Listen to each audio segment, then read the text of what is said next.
क्या एसपीजी के जिम्मे होनी चाहिए संसद की सुरक्षा? सिक्योरिटी ब्रीच पर राहुल गांधी बोल रहे आरोपियों की भाषा।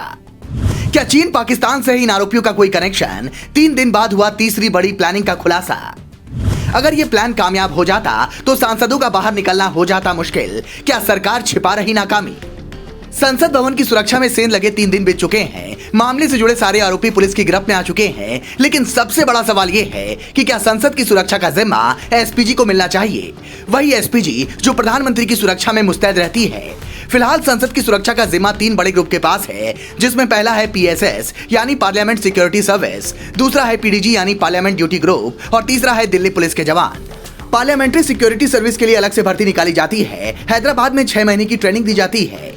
पीडीजी का गठन साल 2001 में संसद हमले के बाद हुआ। इसमें सीआरपीएफ के कमांडो और तेज तर्रार जवान शामिल होते हैं।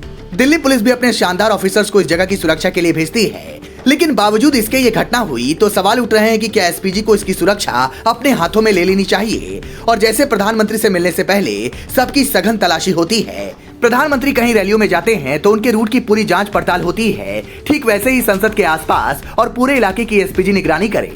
एसपीजी की सुरक्षा व्यवस्था इसलिए ज्यादा शानदार मानी जाती है क्योंकि इसे वीवीआईपी की सुरक्षा का शानदार अनुभव है। पर चूंकि देश की सभी ऐतिहासिक इमारतों से लेकर बड़ी जगहों की जिम्मेदारी सीआरपीएफ और सीआईएसएफ के जवान संभालते रहे हैं, शायद इसलिए संसद भवन की सुरक्षा भी साल 2001 के बाद इनके हाथों में दे दी गई और उसके बाद से कभी ऐसी कोई बात नहीं हुई तो सवाल नहीं उठे। पर अब जब आरोपियों की प्लानिंग का खुलासा हो चुका है, ये पता चल चुका है कि उनकी मंशा कितनी हैरान करने वाली थी, तो सरकार को इस बारे में सोचना चाहिए। सूत्रों के हवाले से ऐसी जानकारी मीडिया में सामने आई है कि संसद भवन में घुसे आरोपी 7 स्मोक कैन लेकर घुसे थे।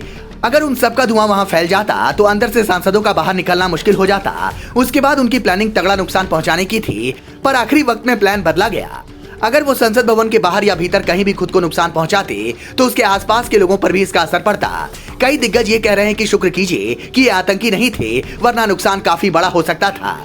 लेकिन जब हमने जानकारी जुटाने की कोशिश की तो पता चला कि इनके हाथ में जो कलर स्प्रे था वो चीन का बना हुआ था। पाकिस्तान से अब तक इनका कोई कनेक्शन नहीं निकला है। कई लोगों का कहना है कि अगर ये मुस्लिम होते तो शायद केस की दिशा बदल जाती और वो भी निकल आता।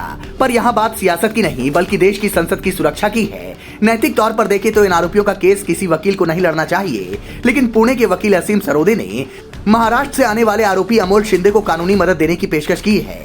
बीजेपी आईटी सेल के हेड अमित मालवीय लिखते हैं कि ये वही वकील साहब हैं जिन्होंने राहुल गांधी की भारत जोड़ो यात्रा में सक्रिय भूमिका निभाई। यहाँ तक कि राहुल गांधी भी अब आरोपियों की ही भाषा बोल रहे हैं। उन्होंने घटना के 3 दिन बाद कहा, सुरक्षा चूक जरूर हुई है, मगर इसके पीछे का कारण है देश का सबसे बड़ा मुद्दा बेरोजगारी। युवा हताश है, हमें इस मुद्दे पर फोकस करना है, युवाओं को नौकरी देनी है।